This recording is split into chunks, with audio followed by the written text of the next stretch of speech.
I don't know what these bitches seeing you. Yeah, you heard me right. I don't know what these bitches seeing you. Yeah. What do they see in you? I don't know what these bitches see in you. That's what she said.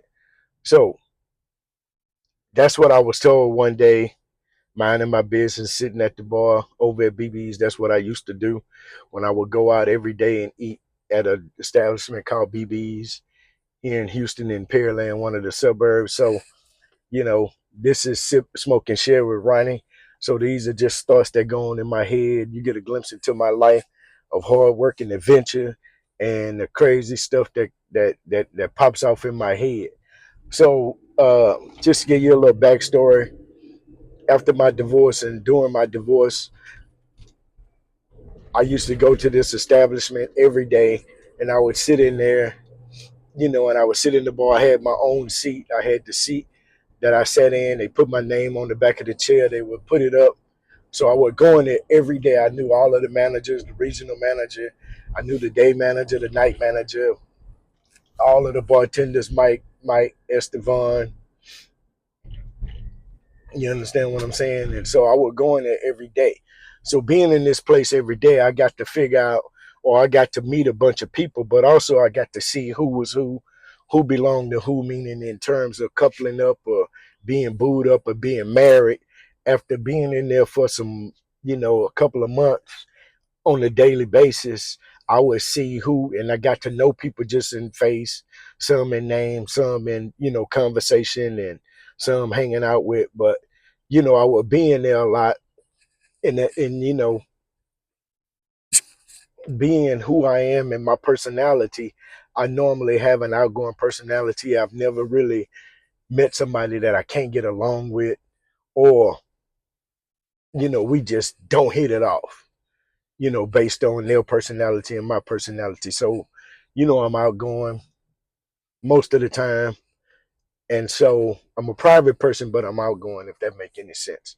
So I would go in there, and I would have these ladies that would come in there. We sit and we talk, and I would do this thing I met on Willie Williams, hashtag no daddies. So I would have this thing and I would say hashtag no daddies. And hashtag no daddies was a saying. It represented men and women, but the women would always get upset. And in particular, there was this one lady who would always get, upset. She would be, a lot of times she would be inebriated, big word, for basically having too much to drink. And so I would say hashtag no daddies when they would do something, that I didn't feel was appropriate. And I would say, well, if you had a daddy, you wouldn't act like that. So when I would say hashtag no daddies, it would just spark some conversation. But at the same time, these women would come in there, and these were women between the ages of 30 to maybe 60, whatever it is. And so we would come, we would sit, I would do my thing and eat my special, whatever, woo woo. And so there would be women that would come in there, and they would try to get next to me. I say that in terms of trying to be friendly or just being cordial, or maybe wanting, if I was willing to take it somewhere else, maybe getting their phone number and calling them, and lead to possibly a dating scenario. But I wasn't in there for that for the most part. But because I was content doing me, and my thing was, why do I need a woman for her to come and disrupt my happiness? And that's what I would tell them all the time. And they, that ruffles some feathers. I'm driving, so this camera's gonna shake a little bit because this is unedited, uncut.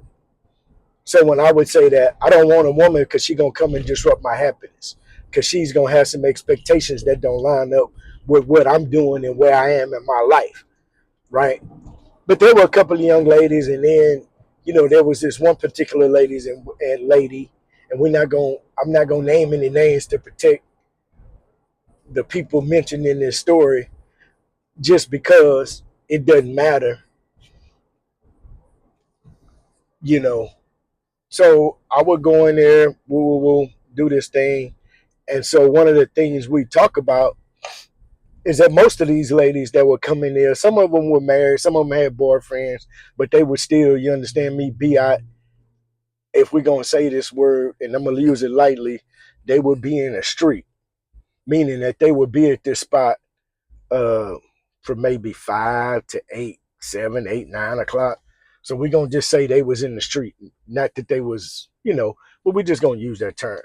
And so, like I said, some of these women in their conversation, they would always talk about the man that they wanted or the man that they need, and then we would talk about their checklist.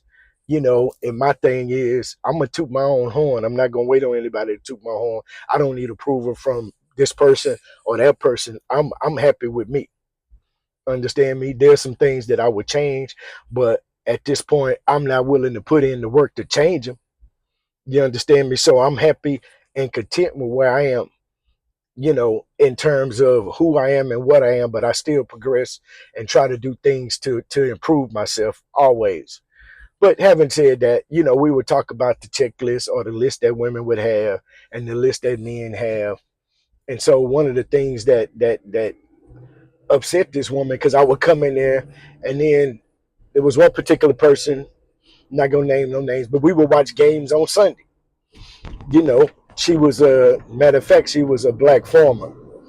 She had a small farm in that, you know, South Side area. And so she would come in there, we drink, and we just nothing, nothing ever, like it wasn't no we got ulterior motives. We just in there having a good time. She liked best football. I like football. So we were coming in and watching. Most of the time when I go in there on Sundays to watch the Sunday night game, she was in there, right? So one particular evening I was in there, and this other person that I have known for possibly 2 years, and all of her being who she was and who she thought she was, or her appearance and the things that they say, oh, I'm a good woman. I'm a good woman. And the things that she thought, or how she appeared, or how she presented herself, and the things that she wanted and desired, we would talk from time to time. We would always talk because we sit at the bar next to each other. It was like a cousin situation. What's up, y'all? Woo, woo, woo. And so this particular Sunday, I don't know what was going on with her, but I was in there doing my hashtag no daddies, typical nonsense shenanigans, and it just got up under her skin because uh, I guess I never approached her or wanted to go somewhere other than just hanging out at the bar with her. And I don't know if it's that at this point that it just disrupted her spirit or what it was, but she was agitated with me. And so she started with the same old, you know, we watching the game, me and the other person, I sit right here on the corner. So this other person is sitting, I sat at the corner of the bar, like right to my right, like right here. It was two other seats, and I sat at the edge, and then there was 12 seats on this side of me facing that way. And the door was this way. So I always wanted to see the door because my girlfriend sat on my side right here. My 45-year-old girlfriend, if you hint. So I always wanted, and plus there was an exit door. The office, the manager's office was right there. So I had a way of escape in case some nonsense, if my girlfriend had to show out and act up and act out. So this particular day, she just, I don't know what got under her, got in, put her panties in the bunch. And so she just started going in, you know, with me. Because me and the person were talking. Me and the person were talking. We'll just call her, we'll just say Joy for me and Joy were talking, and this person, we'll call her the doctor. And the crazy part about it, she was a doctor. I didn't believe it at first because the way she carried herself and how she, sometimes her appearance, but she showed me all of her badges for the different hospitals in the medical center. Okay, that's fine. You're a doctor. You feel like you elevate yourself or put yourself on another tier other than these other ladies that come in here that you've seen come and sit next to me or I save a seat for. So this particular Sunday, we watching the game, and then she goes in and she just all of a sudden, we talking back and forth. I could tell she's agitated, but we still, and then she bursts out, I don't see what these bitches seeing you. And I'm like I'm startled because I don't know where this shit is coming from. But I know it's, but I kind of understand it because me and her girlfriend got into it one day, but not necessarily got into it. Her girlfriend just disrespected me, and I just said some things to her, that, oh, why would you say that? Yeah, you know. So I don't see what these bitches seeing you is what she kept saying. And so I was like, I don't know what you're talking about. But if you want to know, well, let's go and call a spade a spade. You understand what I'm saying? Let's just for shits and giggles, for laughs, right? Hypothetically, let's just say, uh, I think I'm handsome. You understand what I'm saying? I just think I'm handsome because I got a beautiful mother and my daddy is sharp. You know, there's my mother, God rest her soul. You can't tell me. Naturally beautiful. All right. So, and that's how but that's another one. So I think I'm handsome, right? You may not agree. I got my own teeth. You understand what I'm saying? I I think I look nice. I keep my fingernails clean. I keep my head shaved. I sometimes it don't look like it right now, but I used to go to the barber and keep uh my beard trimmed. But I'm trying to work on my mustache so it could look kind of. It's in the in between stages right now. So I should put a bun on my mouth. But so I told her, I said, I think I'm handsome, decent size, decent weight. I dress nice. I have nice shoes. I put on nice shoes. Number one, I'm college educated. Okay, college educated, gainfully employed. Understand what I'm saying? I know a couple of SAT words, some big words. I know some. I got an extensive vocabulary. You understand what I'm saying? I know how to. I can be in a lot of circles and not feel overwhelmed. Or you can take me as a plus one, and I know how to dress. I could put on the tuxedo. I could put on some flip flops. Or I could put on some Jordans, which I don't have any. Well, I do have some Jordans, but I only got like 2 pair. But so you understand what I'm saying? So I can go there too. I can act a goddamn fool too. So gainfully employed. Like, I ain't gonna say what I make, but I'm well, I'm good. You understand what I'm saying? I got a 4-bedroom house, 2-car garage. You understand, over there, right around the corner from where we used to go all the time. And when my dad passed, left me a condo in the medical center. You know, got a car, got a truck.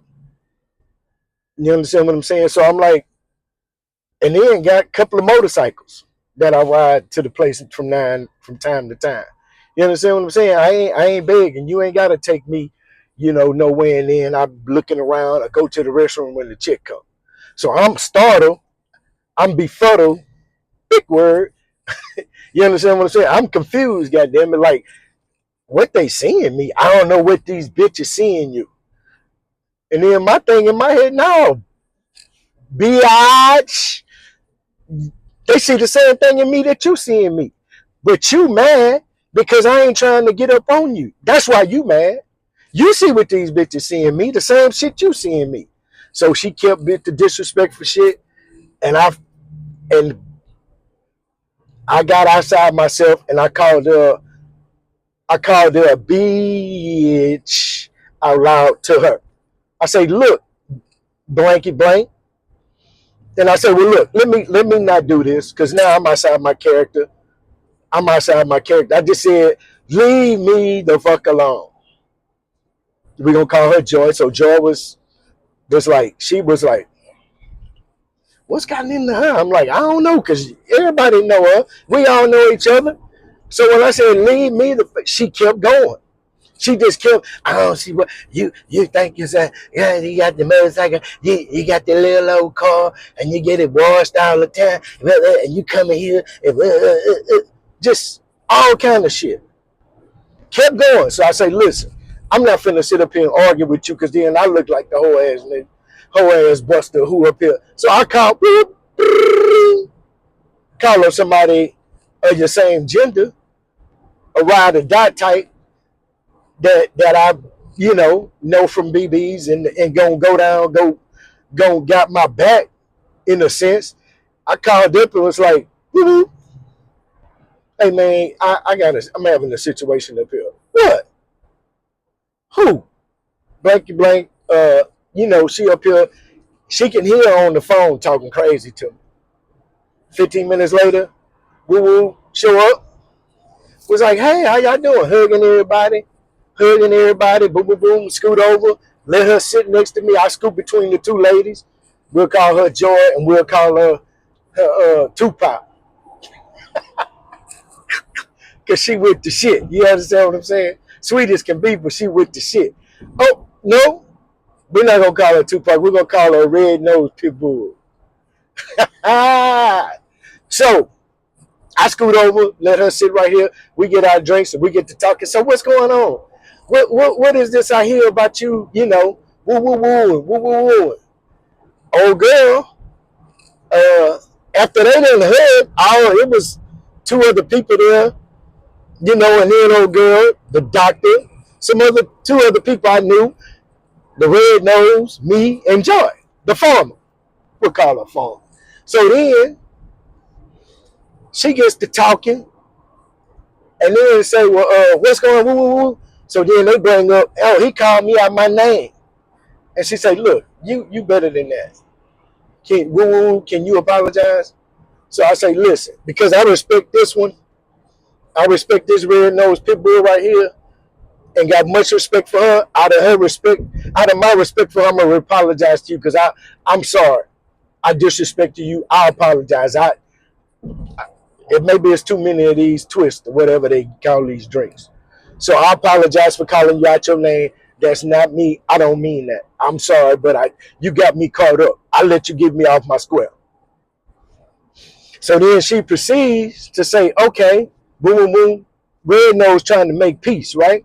So then she proceeds to say, well, I don't see. And then she said, well, I don't see what you bitches see in this nigga, this Negro, this ninja. She say, what? Yeah, you heard me.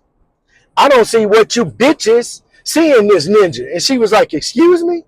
Yeah, you heard me. And standing firm. She on business. She like, I don't see what you.